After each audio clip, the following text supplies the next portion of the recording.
Now it's time for Toker Talk Radio, the voice of the marijuana nation. What are you people? On dope? Where you can toke. I inhale frequently.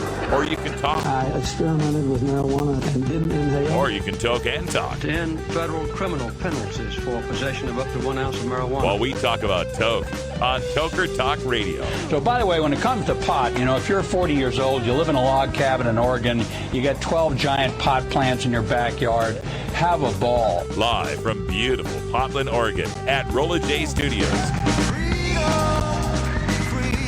this is great. Just not cannabis. Plus your calls live at 971-533-7111. They're walking on their pants with their cap on backwards, listening to Enema Man and Snoopy Poop Dog. What's to keep somebody from getting all potted up on weed and then getting behind the wheel? Gateway theory doesn't work. It's a reality.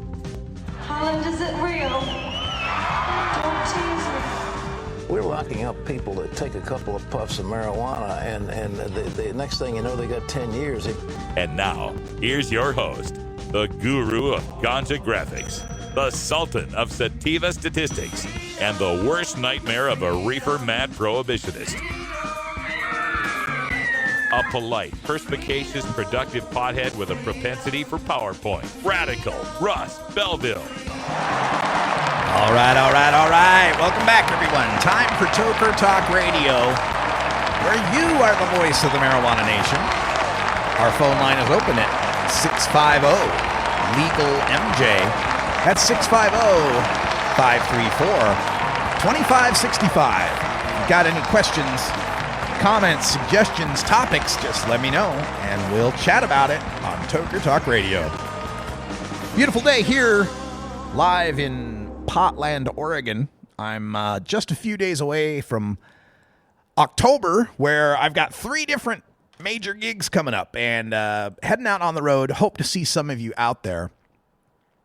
We've got next week on Wednesday, I will be in Sacramento, California at the State House for a debate on Proposition 64. Not between me and the cops or the drug rehabs or the drug testers or the prison guards or big pharma or the alcohol industry or anybody else that wants to keep marijuana illegal. No. I'm debating pot smokers who want to keep marijuana illegal. That's right. Kevin Saunders and Letitia Pepper will be on the opposite side of myself and Dale Schaefer, who served 5 years in prison in California, where marijuana is medical, and he was following the law. So I think their point that Prop 215 is good enough will be wasted on him.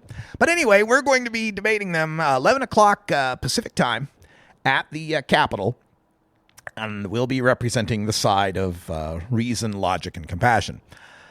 I'll try to stream that for you. I can't guarantee it. I don't know what we'll have as far as strength of signal and so forth, but I think we'll be able to pull it off. So I'll keep you posted. Then we've got, for those of you who want to go to it, I won't be there, but that weekend, 7th and 8th, is the High Times Halloween Cannabis Cup going on at the National Orange Center in San Bernardino.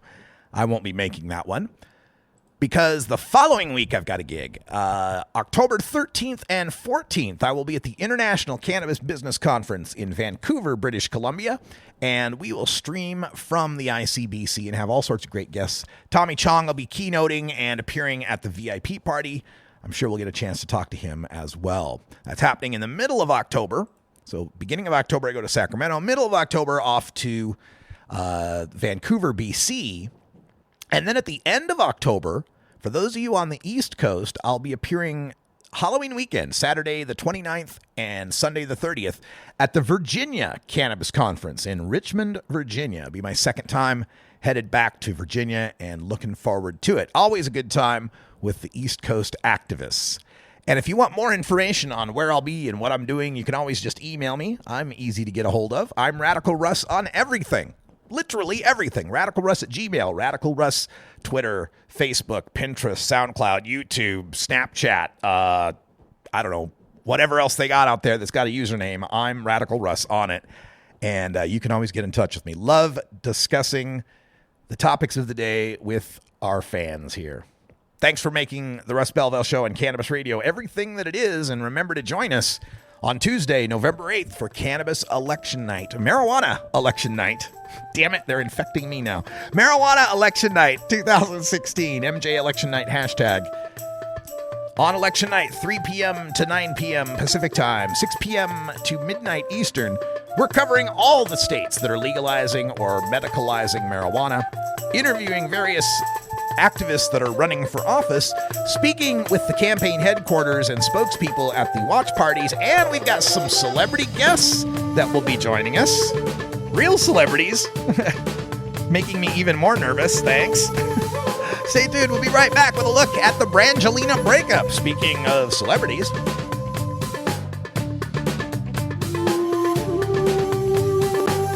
This is the Russ Belville Show on CannabisRadio.com.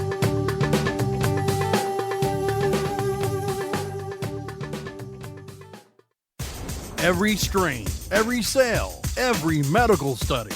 Keep it right here on the Cannabis Radio Network.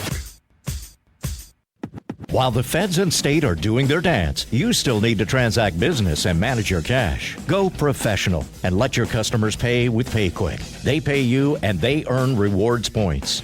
PayQuick connects to your bank account for free and secures all of your transactions. And with PayQuick, you can pay your producers and processors for free. Plus, it pays to have it because it makes depositing your cash safe and so easy. No cops, no crooks, just compliance and comfort, knowing you have your cannabis business in check with PayQuick. PayQuick, the safe and easy way to pay. PayQuick.com.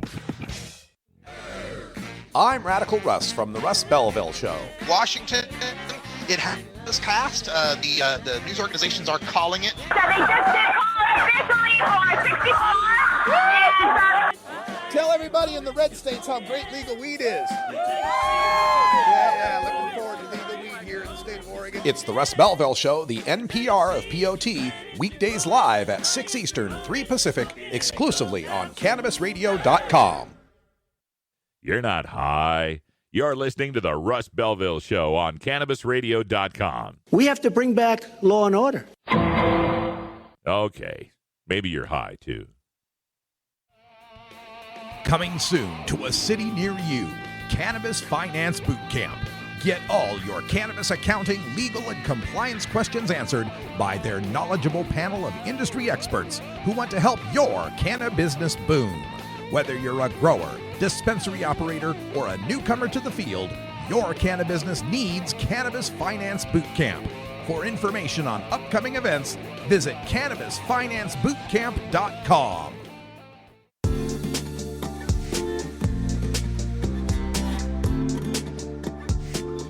Most of us pirates, we go on vacation to North Dakota, you know, because they've got a town called Argosville. Arr. What are you smoking there, boy? This is Dan Michaels from DanMichaelsAudio.com, and you're listening to Radical Russ on CannabisRadio.com. I am thrilled at the idea of Argosville, North Dakota, having medical marijuana next year. It's just amazing the election we got coming up with 5 states voting on legalization, 4 states voting on medical. And the medical votes, I mean, Florida, yeah, I mean, you'd expect Florida to be a state that's going to push for medical, being that's got a lot of seniors and it's a huge market and people are politically active and got millionaire support and so forth. But to see these initiatives get on the ballot in Arkansas and North Dakota just warms my heart. Just loving it. To get a foothold in the South, because Florida's not really the South. I mean, the farther north you go, the more south it is, but you'll understand if you've been to Florida. But the South, you know, Florida doesn't usually count, right? We usually think of, you know, Alabama, Mississippi, that type of South, right? So to have Arkansas plant a foothold right there, smack dab in the South, and then to have North Dakota hitting up there in the upper Midwest, boy, the medical marijuana fight is just about over, ain't it? I mean, as far as, you know, it being difficult to get past a legislature or voters.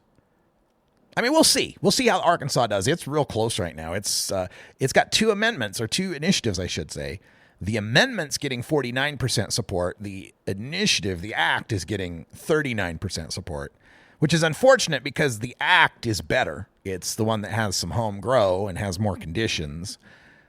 But what we think of an initiative doesn't matter.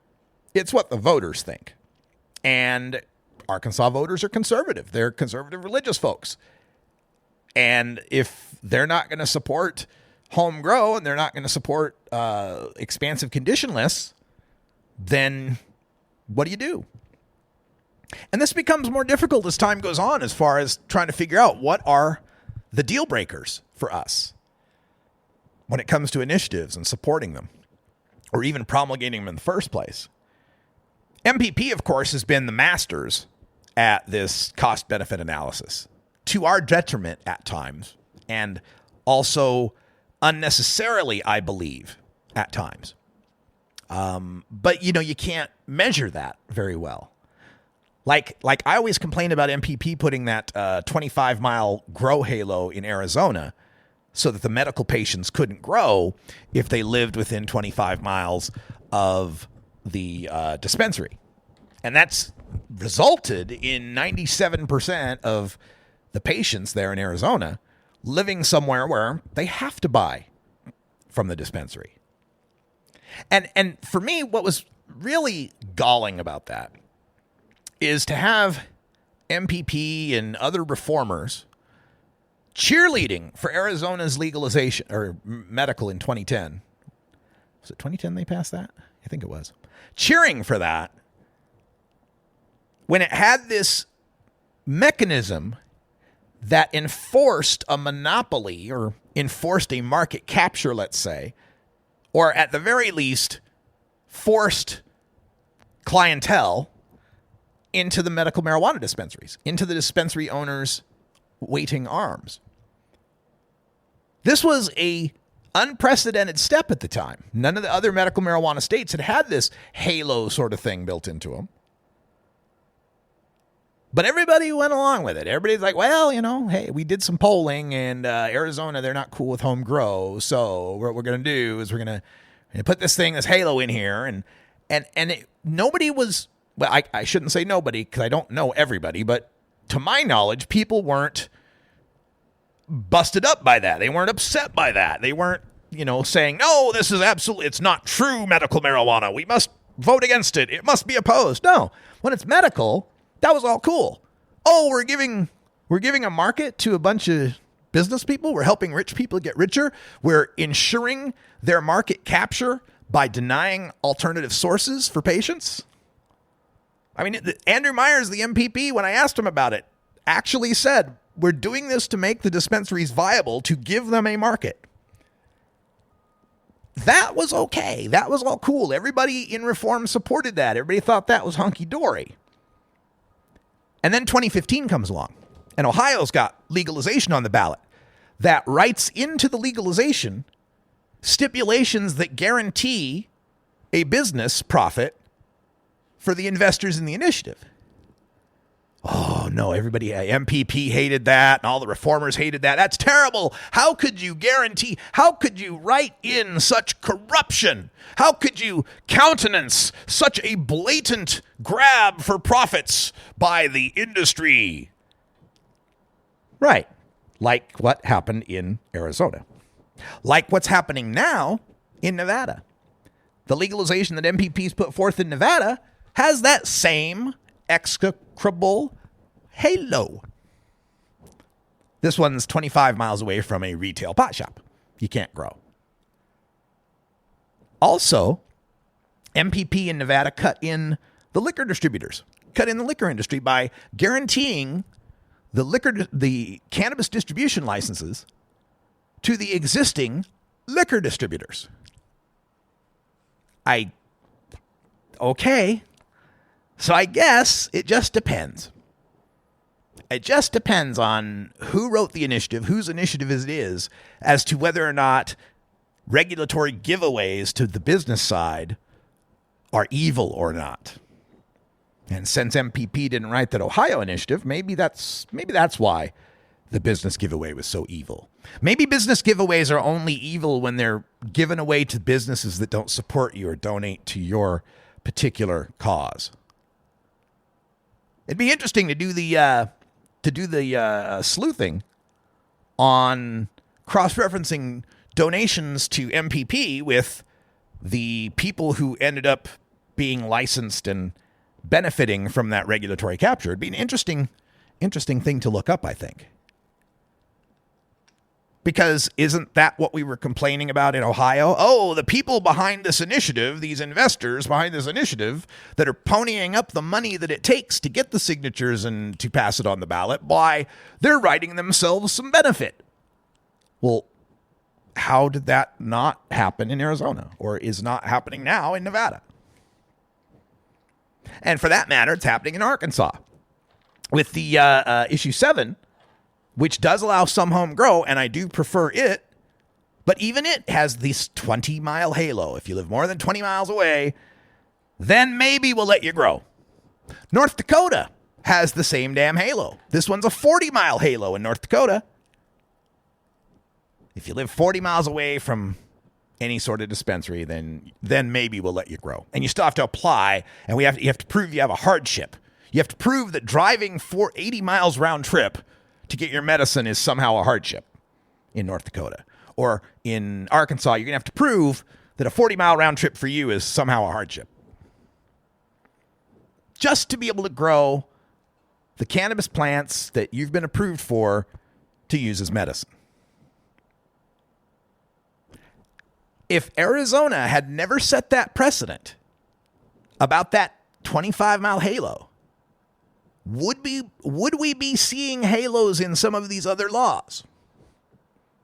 If the first time a legalization or a medical plan proposed a halo, it got shot down, would that have incentivized the subsequent legalization plans or medical plans to not have said halo? You can't know. These are just open questions. It's like Dr. Mitch says on the psychosis things. It's not like you can randomly assign half of the states to try it one way and half of the states to try it another way and then compare.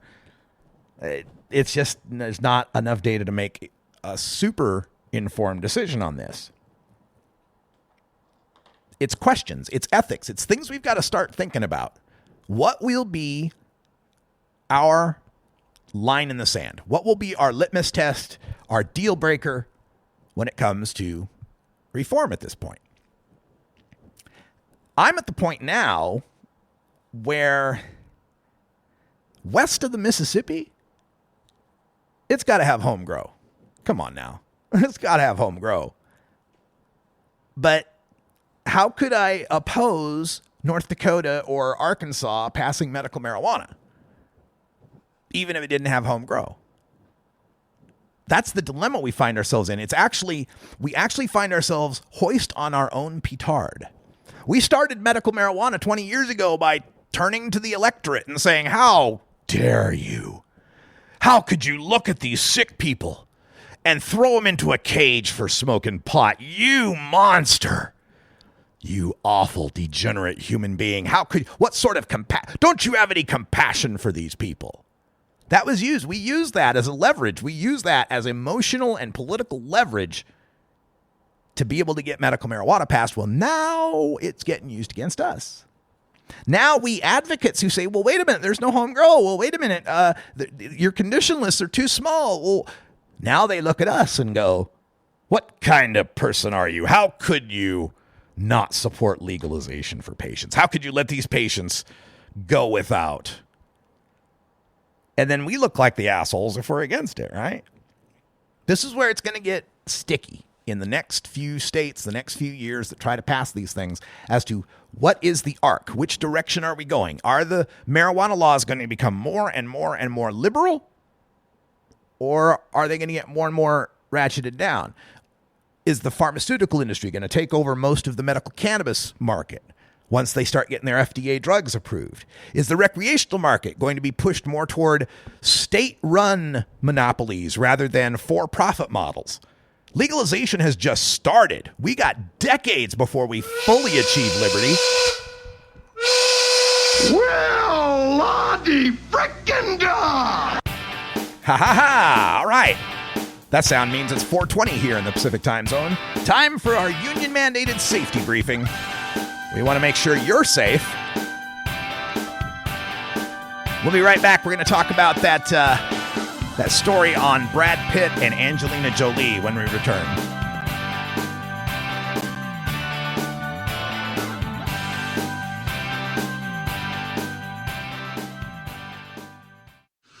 We have your smoking section right here.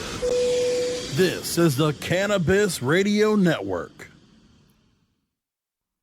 Oh, let the marijuana llama tell you something now about a game for your phone gonna make you say, wow! The game's about the game of growing cannabis for cash. Grow the seed, sell the bud, put the savings in the stash. Little by little, your empire grows large. Put the big celebrities inside your entourage. You can choose to play with Snoop or me or Cheech and Chong, Cypress Hill, Willie Nelson, Wiz Khalifa with a bong. The name of the game is Hemp Inc., that's the point. Download and play while you light yourself a joint. The business of cannabis should be no crime. Hemp Inc. is even hot-proofed by the man who run High Times. Oh yeah?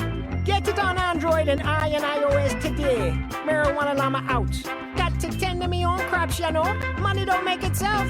Hemp Inc. Our daughter Rebecca could have a seizure at any given time that could take her life. When you have 200 seizures a day, she gets so scared. I've learned a lot about the benefits of medical marijuana in the treatment of intractable epilepsy in children. We feel her saying to us, Mom, Dad, help me. When is this going to stop? Why don't you, my parents who love me, do something? And we can't. Please help us help our daughter. Our daughter Rebecca needs all options for medical marijuana, so please vote yes on Amendment 2. You're not high. You're listening to the Russ Belville Show on CannabisRadio.com. Could be Russia, but it could also be China. It could also be lots of other people. It also could be somebody sitting on their bed that weighs 400 pounds, okay? Okay. Maybe you're high, too. New beginner guitars and banjos are often constructed much better than ones built before your time. Why struggle? Get a new instrument or fix the old one. The trusted professionals at the Fingerboard Extension will evaluate your instrument for free. Repairs are priced for people who work for a living. Stop by the Fingerboard Extension downtown Corvallis at 120 Northwest 2nd Street today, or check out its inventory on the web at fingerboardextension.com.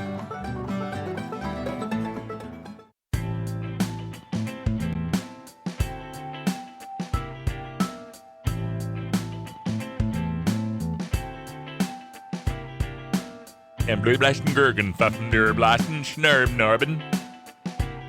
You're tuned into the Russ Belville Show, the voice of the marijuana nation, only on CannabisRadio.com. All right, welcome back, everyone. Hope you're feeling safer. I know I am. We're getting into the celebrity news here. We've been briefly covering or watching the high-profile divorce of Brad Pitt and Angelina Jolie. Now, the latest on this is that Brad Pitt has undergone voluntary drug testing for the Department of Children and Family Services. This is People magazine is confirming this. Los Angeles County's Department of Children and Family Services is investigating him for an alleged incident of child abuse. And this child abuse allegedly took place on an airplane, on their private plane, where he got physically or verbally abusive and physical with their 15-year-old Maddox, according to Angelina Jolie. And that prompted her to immediately file for divorce, questioning his parenting techniques and his consumption of marijuana and alcohol. Now, a source tells People that Brad Pitt says, quote, he takes the matter very seriously and says he did not commit any abuse of his children. It's unfortunate that people involved are continuing to present him in the worst possible light. The divorce requests from Jolie requests the full physical custody of their 6 kids. Full custody. And Brad Pitt's statement says, quote, I am very saddened by this, but what matters most now is the well-being of our kids. I kindly ask the press to give them the space they deserve during this challenging time. So the drug testing part something that's pretty standard in these cases, in these questions of parental abuse. But what bothers me about this, of course, is Angelina Jolie trying to make some point that Brad Pitt's marijuana use is somehow making him an unfit father. The alcohol abuse, maybe, I'd be more likely to buy. But it seems more to me that Angelina Jolie just doesn't like pot smoking or pot smokers. This surprised a friend of mine who said, I thought she'd be cool with it. And indeed, back in her wild child days, she was, her Billy Bob Thornton days, blood vial days. She was quite the wild child, and she was quite the party animal.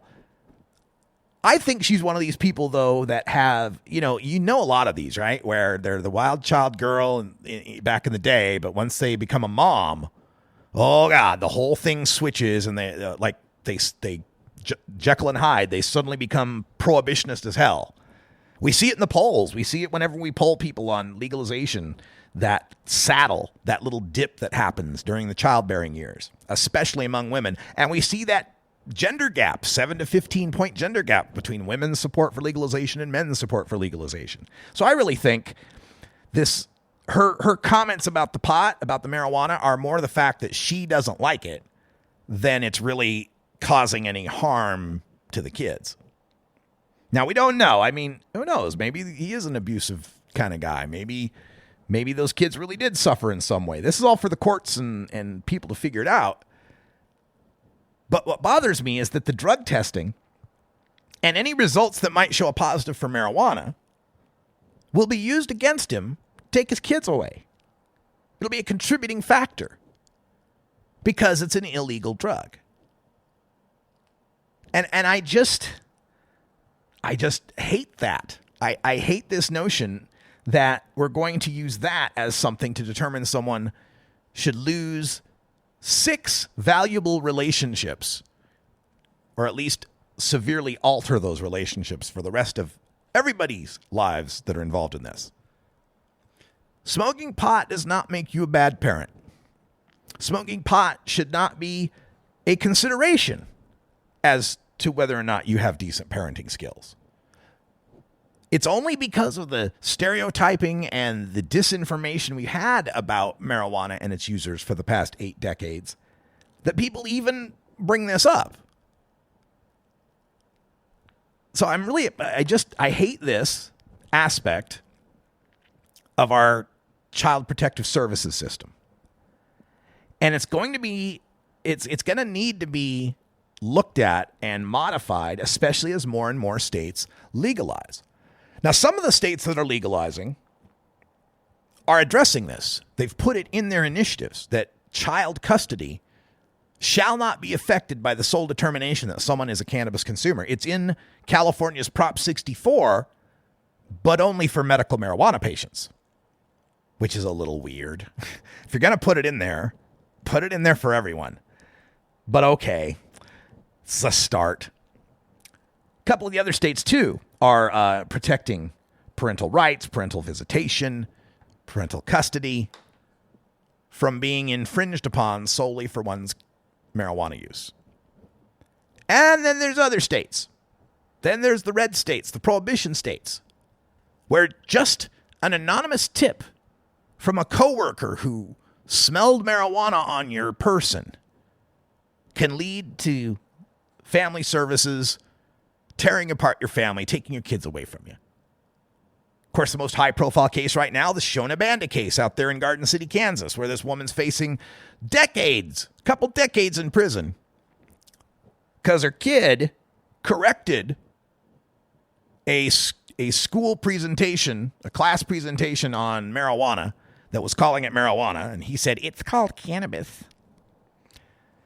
And that raised some attention, and authorities investigated and interrogated him for a couple hours with his mom not present. And next thing you know, she's busted for the cannabis oil in her house that she uses to treat her Crohn's disease. She's sitting in jail, and she may lose custody of her kid. Her kid may grow up.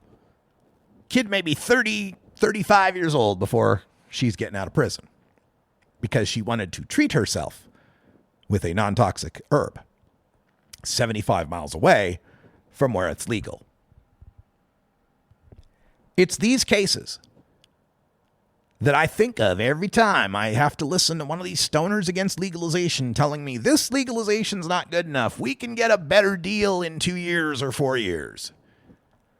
Maybe we could. Maybe there is a better deal if we wait. Is that worth the families that get busted up in the meantime? The growers that go to prison? The medical marijuana dispensaries and caregivers, even now in California, who get busted and have to go to trial. There is no morally defensible excuse for opposing marijuana legalization on the ballot this year in any of these states. None. There is no wait till next year or it'll be better next time. That doesn't cut it. No more. We're not going to sit back and let people continue to be treated as criminals, have their property seized, their families broken up, their lives ruined, because you don't think the law is quite good enough yet. These changes take time, and they take multiple coordinated steps and decades of dedicated effort to make lasting change happen. Think about all the major sociological change we've experienced in the lifetime of America. Civil rights movement, gay rights movement, women's rights movements. This didn't happen overnight. We passed the Emancipation Proclamation in 1863, was it? And racism was solved. And blacks were completely equal, and there were never any problems after that. No! Pass the Emancipation Proclamation because it was as good as you could get it at that time, and then you keep fighting to make it better. You didn't have people standing up and saying, no, we don't want this Emancipation Proclamation. It's not true freedom. Why, there'll still be sharecropping and Jim Crow laws and cultural mores against looking at white women. We can't pass this. We need to be slaves for a little while longer until the better, true emancipation comes along. Didn't hear a lot of that. We passed the right for women to vote in 1920, wasn't it? 1920? And sexism was over and women were equals. No. We got what we could at the time and we continue to improve it. Gay rights movement. Oh, the Supreme Court has decided that gay marriage is legal. And now there's complete equality. No. There's still a long way to go. I think among some people, they have had a belief, a hope, a dream, a fantasy, if you will, that what marijuana legalization would be was that here we are growing weed and we're harvesting it and we're doing so without regulations or taxation or inspections or oversight or anything. We're just free to grow the weed and then we'll harvest it and we'll bag it up and we'll sell it to people, again, with no sales taxes or regulations or oversight.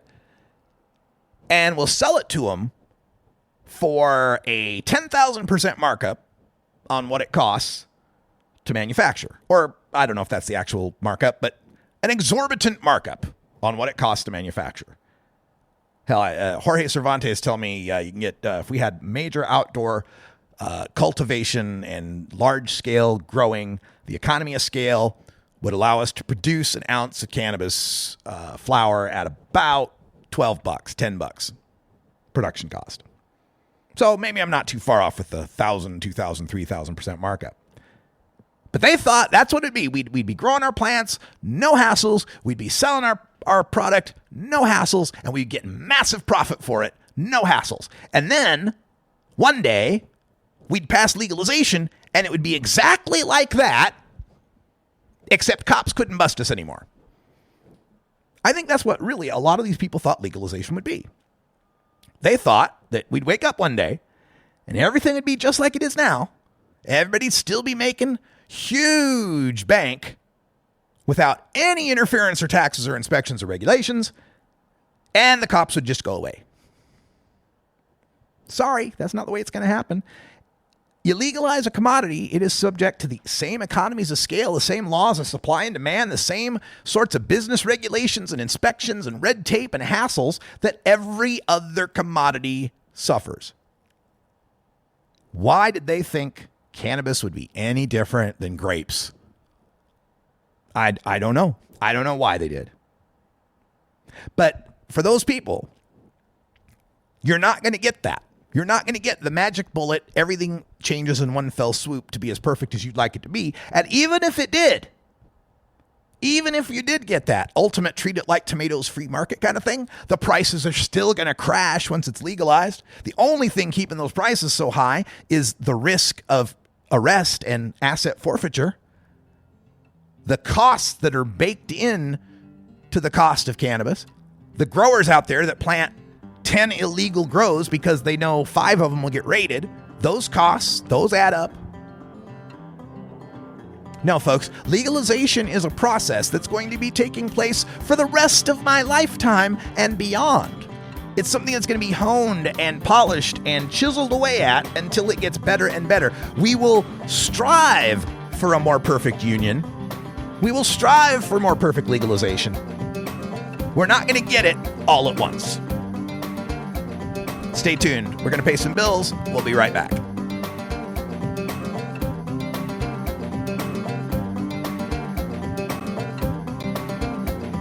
This is the Russ Belville Show on CannabisRadio.com.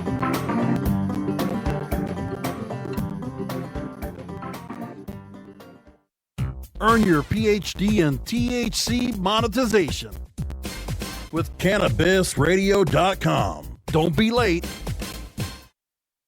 Great websites today need expert web design and development and need to be e-commerce ready and mobile friendly. But building a marketable and profitable website can be an uphill climb. Ready to make your new website or replace your existing website? Think Orange as the new way to get in the black. Orange Hill Development works with Fortune 500 companies and offer the same top quality development service at a fraction of what other providers charge. Brands like Absolute, Carlsberg, and Nestea trust Orange Hill Development. Find out why you should trust your website with Orange Hill. Contact Orange Hill for a consultation today at orangehilldevelopment.com. Educator, author, and advocate Dr. Mitch Earlywine is here to tackle the burning issues. Author Catherine Hiller and her great new book, Just Say Yes, Marijuana Memoir. So I love the way you use time in the memoir. I started at the present time, and I described a visit to my dealer, and then I would go backward in time so that every chapter starts a little bit earlier. I do not feel that marijuana has in any way harmed my life. It certainly hasn't led me to the streets. It's led me to a more joyful life experience. Burning issues, only on CannabisRadio.com. You're not high. You're listening to the Russ Belville Show on CannabisRadio.com. I want you to be very happy. It's very important to me. Okay. Maybe you're high, too. When you are starting up a medical cannabis business, you want a fired-up lawyer who understands the needs of cannabis consumers.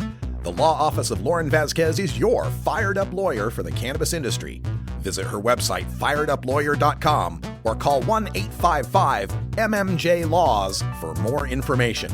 That's 855-665-5297 for Lauren Vasquez, your fired-up lawyer, or email fireduplawyer@gmail.com.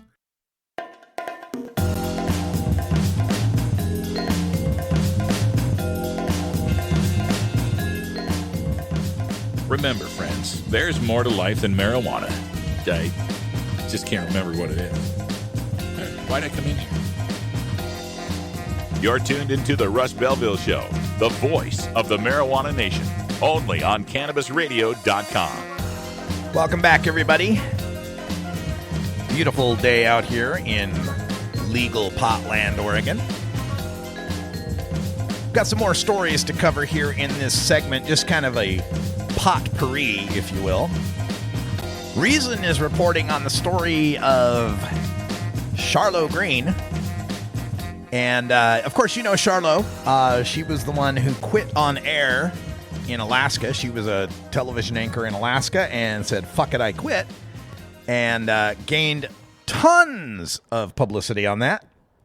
Viral video of her quitting on air and the response afterwards, the fact that she was running the Alaska Cannabis Club and was giving up this media career in favor of jumping into the green rush. It was a huge story back in 2014.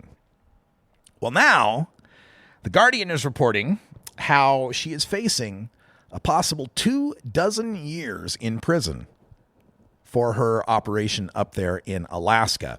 It's the Alaska Cannabis Club. And again, we're talking your BYOB type cannabis clubs. People are bringing their own and sharing with others who it's allegedly legal in Alaska, right? But law enforcement in Alaska conducted 6 undercover purchases and 2 raids of the club. That gave them what they needed to put the charges on her. She's facing 8 drug-related charges that could range up to 24 years in prison. Charlo calls it a modern-day lynching.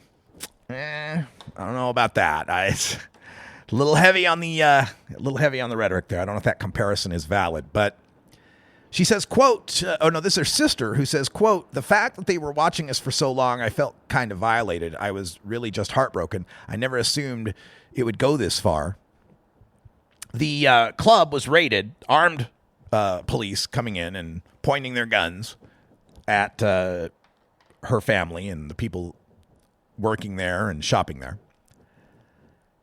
So now she's facing these 24 years in prison. And of course, people are a little questioning of this, considering that, look, the state voted to legalize, and they voted to legalize in 2014.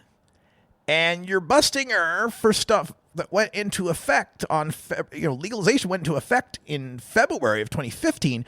You're busting her for stuff that is going to be legal with a license soon. So why the heavy hand? Why such a draconian punishment?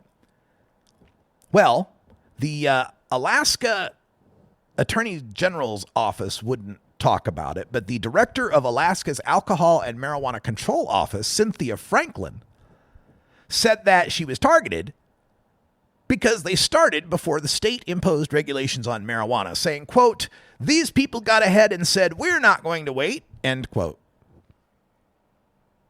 So for jumping in early to do something that's legal or going to be legal or is legal but just hasn't been regulated yet, you want her to face 24 years in prison? Here in Oregon, when we passed our legalization, we had our prosecuting attorneys, almost all of them saying, look, we're not going to be busting people for stuff that's just going to be legal in 6 months. What's the point? Well, apparently the point in Alaska is to railroad this woman, to take her down a notch, to reduce her exposure as a celebrity, to bring attention to Alaska, put her away, lock her up, keep her quiet. What's the point behind that? Now, the other thing about this story that's kind of tragic, usually when you're setting up your business, your operation, you set it up with some sort of corporation, an S-Corp, an LLC, something like that, because of corporate liability. You set up these corporations, and it makes it so that the corporation, this fictional entity, is what's responsible for the wrongdoing, if any wrongdoing occurs. Not you, personally. The corporation is. Now, if you're in charge of that corporation, your CEO, hypothetically, your corporation doing bad things could lead to charges against you. It doesn't, because this is America, right? We don't bust CEOs. But it could happen. But in Charlo's case, the charges in Alaska, the Attorney General points out that she's registered as a sole proprietorship. And according to them, by that legal doctrine, Alaska Cannabis Club is Charlo Green. And everything that happened bad in Alaska Cannabis Club, even if Charlo Green was not involved in the transactions, which she wasn't there selling people weed or giving people weed. her employees or volunteers or whatever they are, I don't know, but the people working there handled those transactions in the name of the club. And had it been a corporate entity, the corporation would be charged. She'd lose a license or whatever. But since she's a sole proprietor, legally speaking, Alaska Cannabis Club is just a DBA doing business as for Charlotte Green, which her real name is Charlene Egby, by the way. And so that's why she's hung up on this, quote, modern day lynching, end quote. It's like, Charlo, you don't want to be lynched, don't give them a rope. So it's a sad story. I don't want to, nobody wants to see her go to prison. I don't want to see anybody go to prison over marijuana charges, especially in a state that's legalized it. But it looks like they're going to try to make an example of her up in Alaska. We'll keep you posted on this, let you know how this turns out. Another story I wanted to bring up comes to us from CBS in the Bay Area, San Francisco, California, where Prop 64 is on the ballot, and it's getting widespread support, 60% in the polls, looking like, really likely to pass. So you know that the prohibitionists out there and their enablers in the media need to start ramping up the scare. We got to start freaking out a little bit. Oh my God, pot could be legal. There'll be zombies roaming the streets. So this is a new poll that's out. KPIX Survey USA say 52% support Prop 64 with 41% opposed. That's rather low on the in the polls that I've seen recently. We found other polls that are, like I said, as high as 60, but we haven't seen any lower than 52, like this one. So it's looking like it's going to pass. And the new scare now, we already talked to you about, Tatum's Toker terrorists, right? The new scare now, though, is pot-poisoned pets. No, not the pot-poisoned pets.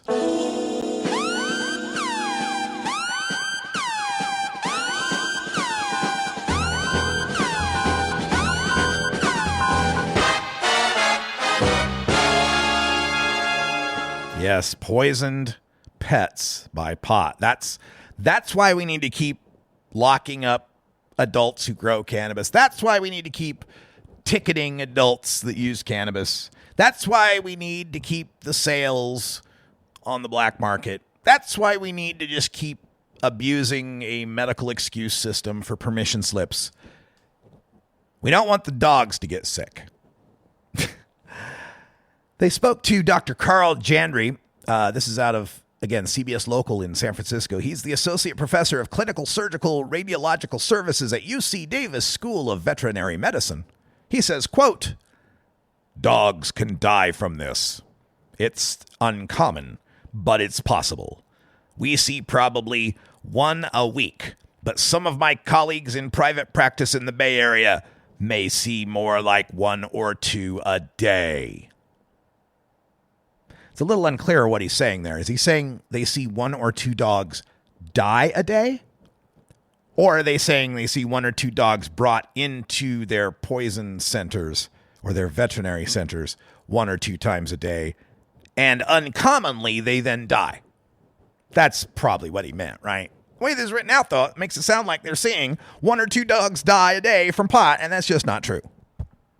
So kind of, again, it's that iffy grammar that ends up in these stories sometimes where you're like, what do they mean? According to the Pet Poison Hotline, in the past 5 years, there's been a 330% increase in dogs accidentally poisoned by marijuana. Now, before I get too deep into this story, let me first just add the little disclaimer that it is bad for your dog, and it's not pleasant, and it really sucks. I had a little dog once that got into some pot. Little 18-pound, maybe 15-pound Schipperke dog. Got into a little bag. I think it was an edible he got into. And yeah, he was standing still on all fours, but trembling and drooling uncontrollably out of his mouth, obviously. Duh. That's where you drool. and had this weird kind of frightened look in his eyes and stuff. It was not pleasant for the poor little guy, and it was really scary for us watching this happen. This woman, Irene, who's the owner of an 8.5-year-old poodle who ate some marijuana, tells CBS, quote, "It was horrifying. He looked like he was having a stroke. He couldn't stand up. He couldn't hold his head up. He couldn't get up at all. His tongue was drooling out of his head, and he looked terrible. It was terrifying." And so they brought him in, and they took care of the dog. But this scare about the dogs or the pets getting in to the edibles is the same as the scare about the kids getting into the edibles, and it just goes back to adult responsibility. Keep the edibles out of reach of kids and pets, just like you'd keep your OxyContin, your pistol, your dildo, your pornography, your alcohol, your smokes out of the reach of kids and pets too. To me, the fact that accidents happen and some people are irresponsible is not a valid reason to continue criminalizing people who are responsible. The vast majority of us who are responsible. This pet poisoning scare is just the latest hype that we're getting from the other side about a danger that exists, but is it's much smaller danger than they make it out to be, and irrelevant to the discussion of people's civil rights. I'm sure that if we lowered the nationwide speed limit to 40 miles an hour, we'd save thousands of lives. But we'd give up. With the trade-off would be the efficiency of driving fast, the freedom of getting places at a reasonable time. There's trade-offs in life.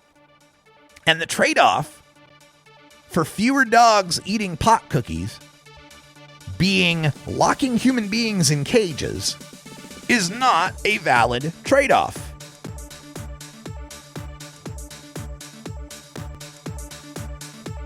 All right, we're going to take a break.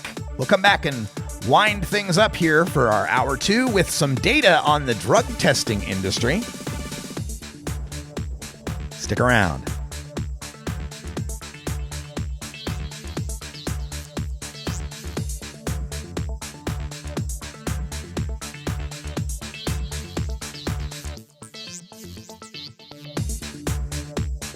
This is the Russ Belville Show on CannabisRadio.com.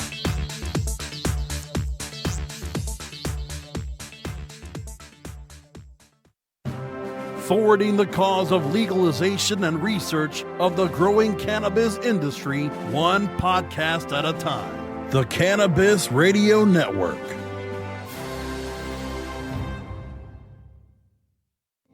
Mindful of sustainable practices and limiting their environmental footprint, Sansal hemp is always grown outdoors, as nature intended.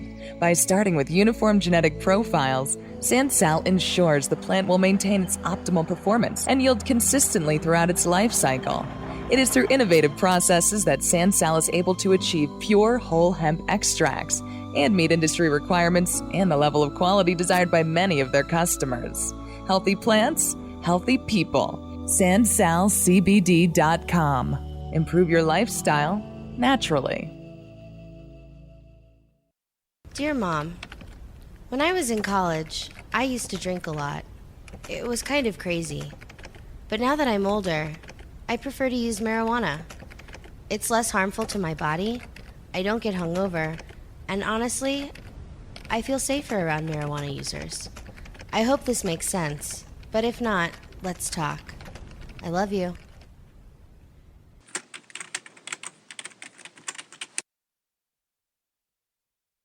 You're not high. You're listening to the Russ Belville Show on CannabisRadio.com. She doesn't have the look. She doesn't have the stamina. To be president of this country, you need tremendous stamina. Okay. Maybe you're high, too.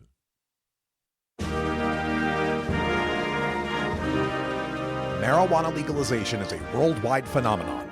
Get yourself positioned for the global cannabis marketplace by attending the International Cannabis Business Conference in Vancouver, British Columbia, Canada. You'll learn from established cannabis professionals, elected officials, and internationally recognized marijuana law reform activists.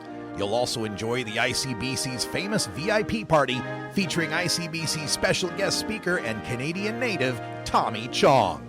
The ICBC is happening in Vancouver on Thursday and Friday, October 13th and 14th at the Hyatt Regency. Log on to internationalcbc.com today to reserve your tickets.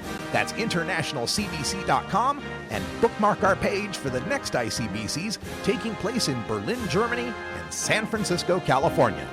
Don't miss the International Cannabis Business Conference, internationalcbc.com.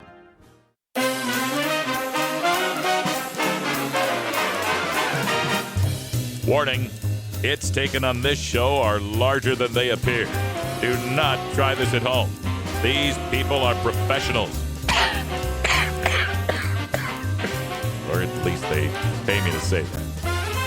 This is the Russ Belville Show on CannabisRadio.com. All right, folks, just winding things up here in beautiful legal Potland, Oregon. Just a couple of minutes before we close up shop. And I'm getting some responses on Twitter here. I've been tweeting out Gary Johnson's Aleppo moment, right? So Gary Johnson, the first gaffe he had is he didn't know what the city of Aleppo was in Syria. I didn't either, but I'm not trying to be the president who would control foreign policy. Well, he followed that up yesterday on Hardball with Chris Matthews, asked him, name a foreign leader that he respects, and he couldn't name one. Now, he had thought of one. He had thought of Vicente Fox, but he couldn't remember his name. And that's fine. We all have a brain fart. That's no big deal. The thing is not him being unable to name or remember the name of an elected official. The thing is how he puts his foot in his mouth and then says, hey, look, everybody, my foot's in my mouth. He reacted by saying, I guess I'm having an Aleppo moment. And that's problematic because, number one, you just created the hashtag to make your mistake go viral. And number two, Aleppo moment? Aleppo is a city that is wrought with destruction and refugees and terror and just the worst of the human experience. It'd be like saying an Auschwitz moment or a Darfur moment or a Rwanda moment, right? You wouldn't make light of those things, and you shouldn't make light of Aleppo. So I'm getting responses back on Twitter with saying, well, yeah, that might be a gaffe, but at least he didn't drop bombs on foreign countries like Hillary. At least he didn't, right? And you've got a point. I agree. It's ridiculous how we amplify some verbal missteps in politics more than we care about the actual acts that some people take. I will grant you that point. But bitching about how the game is played and how the refs are calling it is the loser's excuse. When you're running for president, you have to be a well-spoken, intelligent person who casts the air of gravitas. Not someone who comes off as goofy and making funny noises and sticking their tongue out and creating their own viral hashtags for their fuck-ups. That's not presidential. I feel bad for the Libertarians. You got this unprecedented window of opportunity with the two worst candidates ever nominated. The best shot Libertarians have had to break through. And you put the wrong guy at the top of the ticket. If this was Weld Johnson and it was Bill Weld being talked to, Bill Weld brings that seriousness, that gravitas that people take seriously, and the Libertarians might have a better chance. But they went with Goofy Gary. And the easily attacked relationship with the marijuana industry. They're all the political cartoons are making fun of the gaffe now like he smoked pot, and that's the problem. Anyway, that's all the time we got for today. Join us tomorrow with more news and interviews you can use for the cannabis community. For everyone here at CannabisRadio.com, I'm Radical Russ, and until next time, take care of each other, tokers.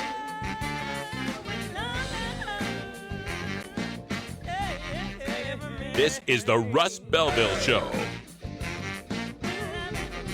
The Russ Belville Show is blogging and podcasting daily at RadicalRuss.com. You grow it, you dry it, you roll it, you smoke it. You take a seed, you plant it, you grow it, you dry it, you roll it, you smoke it.